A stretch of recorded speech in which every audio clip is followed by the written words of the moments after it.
আসলে একটা প্রস্তাব, ওনারা সারাদিন আমাদের সাথে কথা বলেছেন, আমরা ওনাদেরকে প্রস্তাব দিয়েছিলাম, বলছি আমি ওনাদেরকে প্রস্তাব দিয়েছিলাম যে ওনারা যেহেতু নীতিগতভাবে আমাদেরকে দিতে চান, এটা ওনারা বলেছেন যে সরকার এই ব্যাপারে পজিটিভ, সবাই পজিটিভ।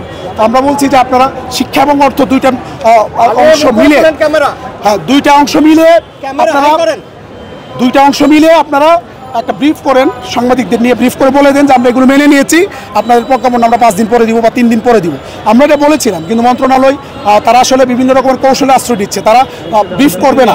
এই জন্য আমরা বাধ্য হয়ে কিন্তু আজকে এদিকে আসছি। এখন আপনাদের কর্মসূচি কি ভাই?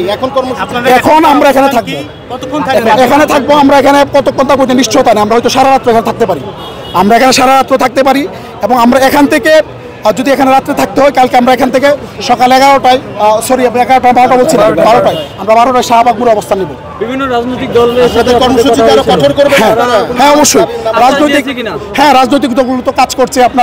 আপনারা দেখেছেন এনসিপি তারা রাজনৈতিক তাদের পক্ষ থেকে বিবৃতি দিয়েছে কিছুক্ষণ আগে, হাসান আব্দুল্লাহ সেও বিবৃতি দিয়েছে, জামাতের নেতৃবৃন্দ এসেছিলেন, নায়েবে আমির উনি এসে বক্তব্য দিয়েছেন, চরমোনার যারা ইসলামী আন্দোলনে এসেছিলেন, মাহমুদুর রহমান মান্না ভাই এসেছিলেন, ডাকসুর নেতৃবৃন্দ এসেছেন, বিশ্ববিদ্যালয়ের শিক্ষার্থীরা আসছেন, বিভিন্ন সামাজিক সাংস্কৃতিক সংগঠনগুলো।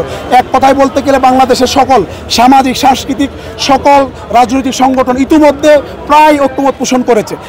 যেহেতু সবাই ঐক্যমত পোষণ করেছে, সেখানে কেন সরকার দিবে না? কারণ এই সরকার তো এই রাজনৈতিকগুলোর তাদের সমর্থনে এখন তাদের ক্ষমতায় আছে, তারা তো কোনো বেসিক্যালি কোনো রাজনৈতিক দল না, এই দলগুলোই তাদেরকে বসিয়েছে। তো সবাই যেহেতু আপনারা বলছিলেন যে আপনারা মার্চ টু সচিবালয় করবেন, এখন সচিবালয়ে কি যাবেন নাকি এখানেই আপনারা?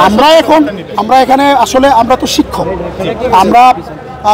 আমরা তো আসলে রাজনৈতিক দলের মতো, শ্রমিক দলের মতো বা অন্যান্য যে পেশাজীবী সংগঠনের মতো আসলে মারামারি আমরা করা উচিত না, বা এটা আমরা পছন্দ করি না, এটা দেশবাসীও ভালোভাবে নিবে না। এই জন্য পুলিশ আমাদেরকে বাধা দিয়েছে, আমরা এখানে বসে পড়েছি এবং আমরা এখানে হয়তো রাত্রি যাপন করবো এখানে, এবং প্রয়োজন হলে আমরা কালকে 12টা পর্যন্ত এখানে অবস্থান করে এখান থেকে আমরা শাহবাগ মোড়ে যাব, এবং আমরা কালকে সারাদিন শাহবাগ মোড়ে 12টা থেকে আমরা হয়তো ওখানেই অবস্থান করবো।